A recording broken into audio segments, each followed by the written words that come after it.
सभी छात्रों का स्वागत है मृत्युंजय एकेडमी पर। चलिए स्टार्ट करते हैं आज एक नया टॉपिक के साथ। और यह टॉपिक आपका जितने भी कॉम्पिटिटिव एग्जाम रहेंगे सबके लिए आपका इम्पोर्टेंट रहने वाला है। तो स्टार्ट करते हैं बेटा। कोशिका,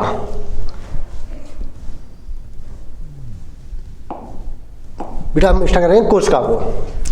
तो हम कोशिका को पढ़ेंगे तो कोशिका को पढ़ने से पहले हमें कुछ बेसिक चीज़ें पता होनी चाहिए। जैसे इस कोशिका के बारे में किस वैज्ञानिक ने कब कब कौन कौन सी बात कही, किसने कब क्या कहा। तो इसको पढ़ने से पहले आपको थोड़ा सा बता दूं मैं कि जो कोशिका होती है वो एक मानव शरीर की जीवन की सबसे छोटी इकाई होती है।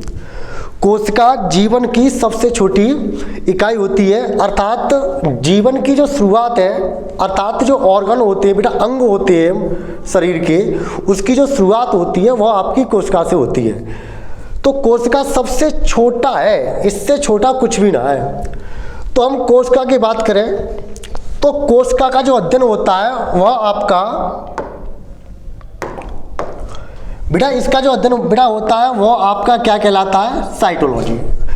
कोशिका का अध्ययन साइटोलॉजी कहलाता है, या तो हम साइटोलॉजी या कोशिका विज्ञान कह सकते हैं। कोशिका विज्ञान, कोशिका विज्ञान, इसके अध्ययन को साइटोलॉजी या कोशिका विज्ञान के नाम से जानते हैं। इसके बाद की बात करें तो जो साइटोलॉजी होता है, इसका अर्थ बेटा साइटोलॉजी दो भागों से मिलकर बना है या दो शब्दों से मिलकर बना है। एक का नाम बेटा साइटो होता है, एक का नाम होता है लॉगोस। तो जो साइटो शब्द होता है इसका अर्थ होता है सेल। भाई साइटो शब्द का अर्थ ही तो सेल होता है। इसका अर्थ बेटा क्या होगा, कोशिका। और भाई इसका अर्थ होगा लॉगोस का बेटा अर्थ होता है अध्ययन। साइटो का अर्थ कोशिका होता है और लॉगोस का अध्ययन बेटा इसका अर्थ क्या होता है, अध्ययन। मैं अगर कोशिका, देखो एक चीज बता दें कि जन्म कोई और देता है, नामकरण कोई और करता है।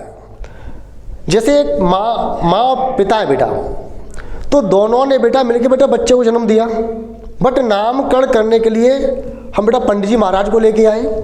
इसी प्रकार से सेम प्रोसेस यहाँ पर होगी कि कोशिका शब्द का सबसे पहले कि यह कोशिका होती है, सबसे पहले क्या कहा कि यह आपकी कोशिका होती है। तो इस शब्द का प्रयोग सबसे पहले किसने किया, हर्टवर्ग ने। कोशिका शब्द का प्रयोग सबसे पहले भाई किसने किया, तो हर्टवर्ग ने। कोशिका की खोज अलग है, प्रयोग अलग है। तो कोशिका शब्द का प्रयोग, शब्द के प्रयोग की बात करूं, जब इन्होंने इस शब्द का प्रयोग किया तो वास्तव में यहाँ इसका कोई अर्थ नहीं था, वह केवल एक शब्द था भाई यह आपकी कोशिका होती है।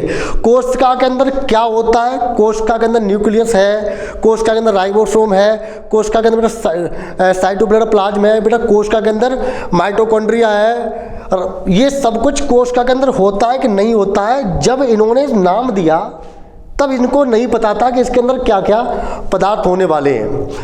तो सबसे पहले किसने बताया, हर्टवर्ग ने। तो हर्टवर्ग के बाद इस जगत में एक क्रांति आई, इस जगत में क्रांति आई। तो लोगों के मन में एक बात उत्पन्न होने लगी कि आखिरकार ये कोशिका है क्या। जिस कोशिका शब्द का प्रयोग हर्टवर्ग ने किया था तो लोगों के दिमाग में आया कि आखिरकार ये शब्द है क्या, क्योंकि हर्टवर्ग उस समय के, अपने समय के बहुत ही विख्यात बेटा वैज्ञानिक थे। तो इसके बाद ये चीज ट्रेंड में आई।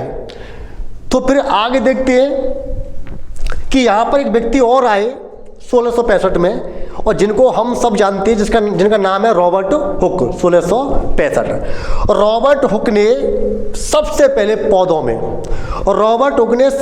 पौधों में कोशिका की खोज की। मैं कोशिका की खोज की बात करूं, यहाँ पर भैया खोज की बात करूं, खोज की, तो बेटा वो खोज किसने की है, रॉबर्ट हुक ने।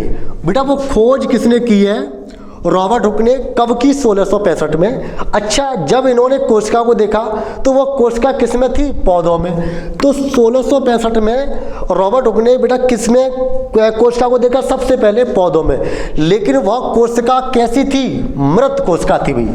बेटा वो कोशिका आपकी कैसी थी, मृत कोशिका। जब रॉबर्ट हुक ने देखा तो कोशिका मृत कोशिका थी, और जब इन्होंने पौधों में देखा तो देखो, जब पौधों का स्टेम होता है बेटा, ये स्टेम रहा बेटा, पौधों का ये स्टेम होता है, यहां से हम इसको काटने पर, और बेटा ये बेटा इसकी जड़ें रही, तो पौधों के स्टेम में रॉबर्ट हुक ने 1665 में किस डेड सेल को देखा, मृत कोशिका को देखा। तो सबसे पहले कोशिका की खोज की बात की जाए, मृत कोशिका की, तो वो नाम किनका आएगा, रॉबर्ट हुक का।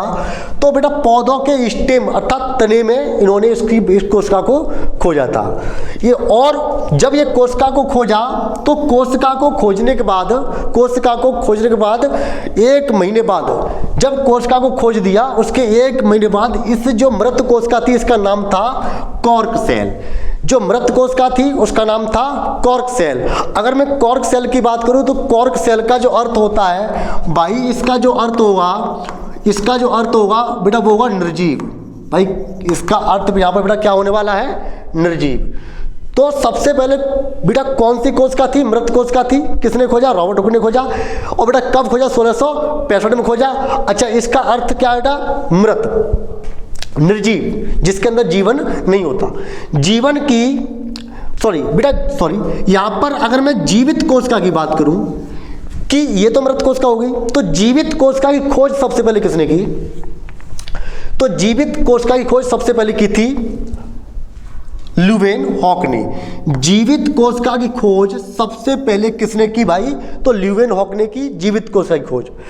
अब जब इन्होंने जीवित कोशिका की खोज की, देखो यहां पर आप देखना, यहां पर 1665 है और यहां पर 1674 है। भाई जब 65 और 74 बेटा लगभग 9-10 साल बाद जब यहां पर देखा तो बेटा 9 साल बाद एक व्यक्ति और आए जिनका नाम था ल्यूवेनहॉक, जर्मन के वैज्ञानिक थे ये ल्यूवेनहॉक। तो ल्यूवेनहॉक ने 1674 ईस्वी में तालाब के पानी में, बेटा किसके पानी में, तालाब के पानी में, बेटा यहां पर इस तालाब के पानी में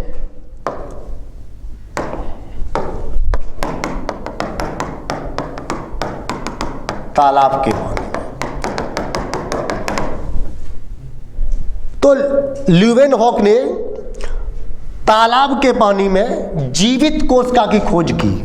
जीवित कोशिका की खोज की ल्यूवेनहॉक ने तालाब के पानी में जीवित कोशिका की खोज की। जब इन्होंने जीवित कोशिका को देखा, बेटा जीवित कोशिका को देखा, जीवित कोशिका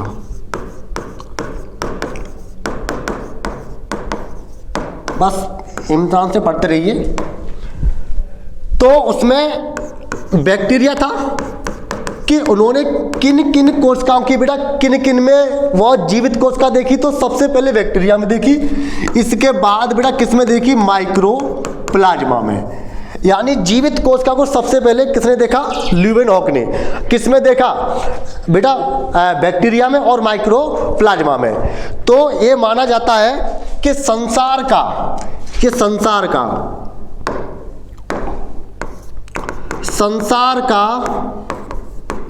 सबसे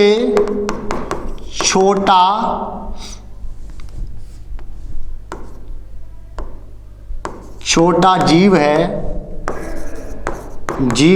संसार का सबसे छोटा जीव कौन सा आपका, माइक्रोप्लाज्मा। और यह संसार का सबसे छोटा जीव होने के बावजूद यह इसको सांस लेने की कभी आवश्यकता, ये सांस लेने की कभी भी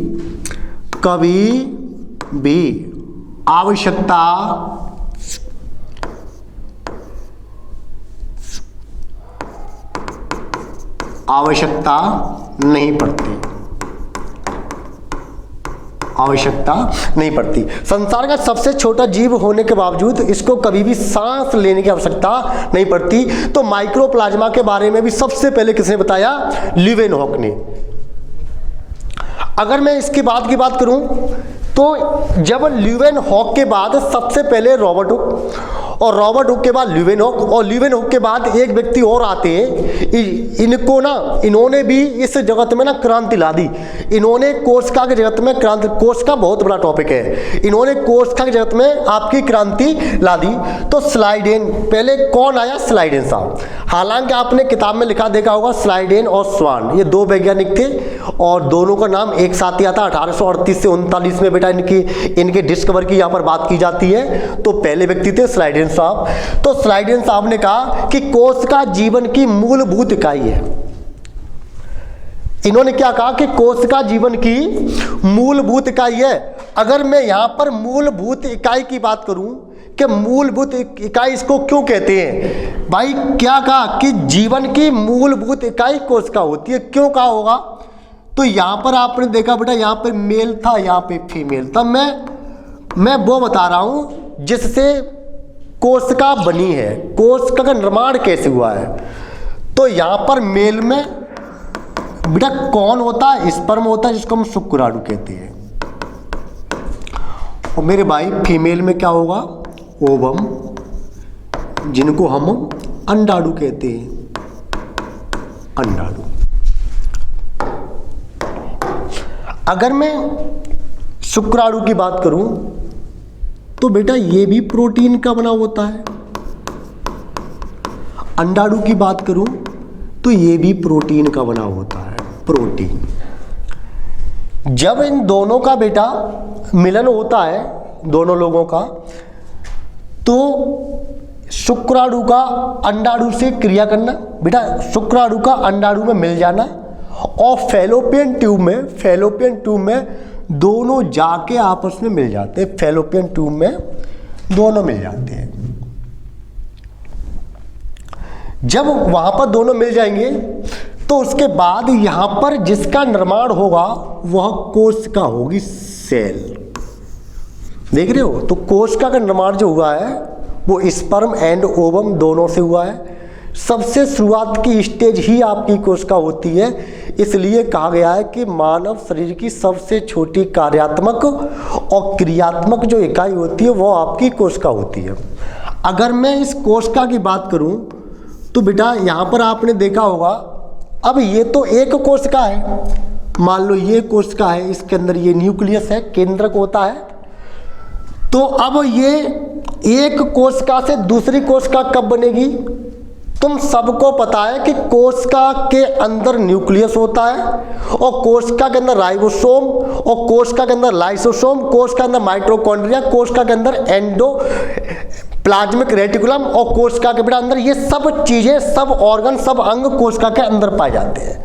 और अगर न्यूक्लियस भी कोशिका के अंदर पाया जाता है तो आपको पता है जब न्यूक्लियस होता है तो न्यूक्लियस में गुणसूत्र भी होते हैं, और गुणसूत्र अपने जैसी संतानों को उत्पन्न करने के लिए जिम्मेदार होते हैं। तो यह कोशिका इस न्यूक्लियस से आधे भागों में टूट जाएगी। जब टूट जाएगी बेटा तो इसके जगह पर एक नई कोशिका आपकी उत्पन्न हो जाएगी। तो कोशिका, जब एक कोशिका में, एक कोशिका से और अधिक और कोशिकाएं मिल जाए, अर्थात गुच्छा बन जाए। ये तो एक कोशिका थी, अब ऐसी कोशिका और बन जाएंगी। एक कोशिका थी ये, ऐसी कोशिकाएं और बन जाएंगी।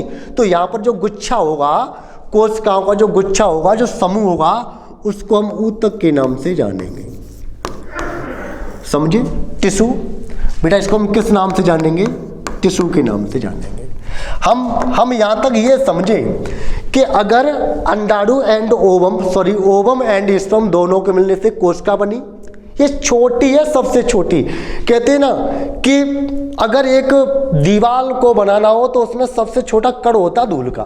तो ऐसे ही मानव शरीर का सबसे छोटा है ये सेल, और अगर ये एक सेल है और उसमें अनेकों सेल मिल जाए उसको हम ऊतक कहते हैं। और वही बात है, अगर अनेकों सेलों के समूह को ऊतक कहते हैं, और ऐसे ही अनेकों ऊतक और शामिल हो जाए तो उसको कहते हैं अंग। बेटा उसको हम क्या कहेंगे? अंग। अगर अंग की मैं बात करता हूं यहां पर, तो मेरे भाई आप सबको पता है कि ऊतकों के समूह को अंग, और ऊतक किसके समूह होते हैं? कोशिका के समूह होते हैं। तो यहां पर इन अंगों में बेटा और बदलाव हो, इन अंगों में आपको बदलाव देखने को और मिले और बदलाव देखने को मिले। तो यही जो अंग है वो आपके अंग तंत्र कहलाएंगे, सिस्टम। बेटा इसको हम क्या बोलेंगे? सिस्टम। अगर ऐसा होता है तो सबसे पहले एक जीवन की शुरुआत करने के लिए सबसे पहले कोशिका एक से अधिक है तो ऊतक एक से अधिक है तो अंग एक से अधिक है तो अंग तंत्र, और उसी अंग तंत्र के ऊपर अब ये हड्डियां हो गई, हड्डियों का ढांचा हो गया। अब इसी हड्डियों के ढांचे के ऊपर आपका प्रोटीन चढ़ने लगे, मांस, ये सब चीजें, तो उसी को हम जाइगोट के नाम से जानेंगे। जाइगोट या भ्रूण या बच्चा, इसको हम जाइगोट या भ्रूण या फिर बच्चा के नाम से जानेंगे। अगर इसके बाद की मैं बात करूं तो यहां पर बेटा ये तो आपकी कोशिका रही, कोशिका।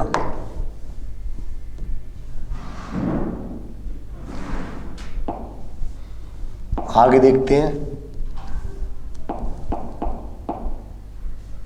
अब यहां पर कोशिका की संरचना, तो कोशिका में हमने सबसे पहले पढ़ा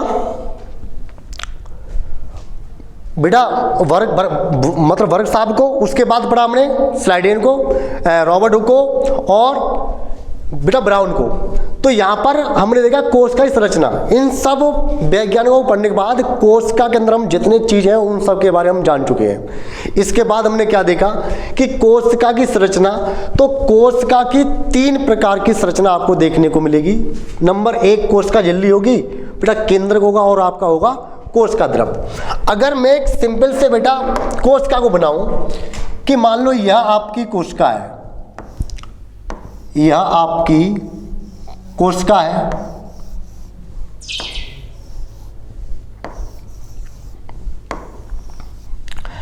तो यहां पर जो होगी बेटा वो सेल मेम्ब्रेन होगी। इसी को हम सेल वॉल के नाम से जानेंगे, अर्थात बेटा कोशिका भित्ति के नाम से जानेंगे, कोशिका भित्ति के नाम से जानेंगे। और बेटा इसके बाद जो यहां पर होगी इसको हम कहेंगे plasma membrane. Plasma membrane, sorry बेटा उसमें मैसेज था मोबाइल में इसलिए, प्लाज्मा मेम्ब्रेन। अब ये 2 चीजें है ना कि कोशिका के अंदर हमने किसको देखा। देखो कोशिका के अंदर बहुत से अंग होते हैं, मैं आपको पहले बता चुका हूं, माइटोकॉन्ड्रिया भी होती है, राइबोसोम, न्यूक्लियस, लाइसोसोम, ये सब एंडोप्लाज्म रेटिकुलम, ये सब कोशिका के अंदर पाई जाती है। तो इसकी जो बाहरी परत होती है उसको हम सेल मेम्ब्रेन कहते हैं, और बेटा इसकी जो अंदर की परत होती है उसको हम प्लाज्मा मेम्ब्रेन कहते हैं। आप सबको पता है कि जो कोशिका भित्ति होती है, अगर मैं कहूं ये बेटा कहां पाई जाती है, तो यह पाई जाती है आपके, पहला पॉइंट, पाई जाती है बेटा कहां पे? पौधों में। पौधों में पाई जाती है। कोशिका भित्ति किस में पाई जाती है? पौधों में। नहीं पाई जाती, नहीं पाई जाती भाई किस में? जंतुओं में। जंतुओं में आपको ये देखने को नहीं मिलेगी। और किसकी बनी होती है भाई? किसकी बनी है? तो बेटा यह बनी है आपकी सेल्यूलोज की। किसकी बनी है? सेल्यूलोज की। और अगर मैं प्लाज्मा मेम्ब्रेन की बात करूं तो ये जंतुओं में बेटा पाई जाती, जंतुओं में और जीवों में पाई जाती है। जंतुओं में और जीवों में पाई जाती है। अगर मैं कहूं बेटा किसकी बनी है, तो यह आपकी प्रोटीन की बनी होती है। किसकी बनी होती है? प्रोटीन की बनी होती है। आप सबको पता है कि मानव के शरीर में सेलुलोज का पाचन थोड़ी सी मात्रा में हो जाता है, और बेटा इसके बॉडी में इसका पाचन हो नहीं पाता। तो सेल वॉल कोशिका भित्ति पौधों में होती है, और बेटा प्लाज्मा मेम्ब्रेन आपकी जंतुओं में देखने को मिल जाती है। अगर मैं इसके बाद की बात करूं तो एक व्यक्ति और आते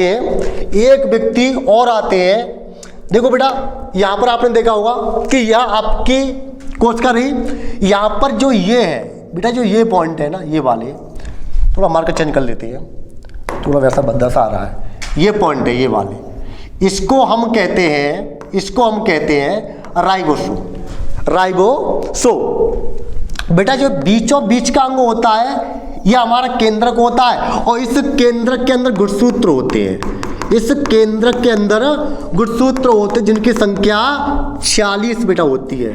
बेटा जिनकी संख्या 46 होती है। अगर मैं जोड़ी की बात करूं तो 23 जोड़ी। बेटा जोड़ी की बात करें तो 23 जोड़ी होती है, 23 जोड़ी होती है। और अगर यहाँ पर आपने बेटा देखा होगा कि ये आपकी प्लाज्मा मेम्ब्रेन, और यहाँ पर होती है आपकी माइटोकॉन्ड्रिया। ये जो सिस्टम है ना, ये सिस्टम किसका होता है? माइटोकॉन्ड्रिया का। और आप सबको होता है माइटोकॉन्ड्रिया में ग्लूकोज का निर्माण होता है, क्योंकि माइटोकॉन्ड्रिया का जो एक चक्र होता है वो उसमें 38 एटीपी अणु का निर्माण होता है, और 38 एटीपी अणु ही मिलकर आप ग्लूकोज का निर्माण करते हैं, जो कि हमारे शरीर में ऊर्जा का एक स्रोत है। आपको ये भी पता होगा कि मानव शरीर में जो कोशिका होती है उसका the power house of cell, कोशिका का ऊर्जा गृह माइटोकॉन्ड्रिया को ही हम कहते हैं। इसके बाद बेटा आपने देखा होगा कि यहां पर नेक्स्ट जो होगा ये हमने देख लिया।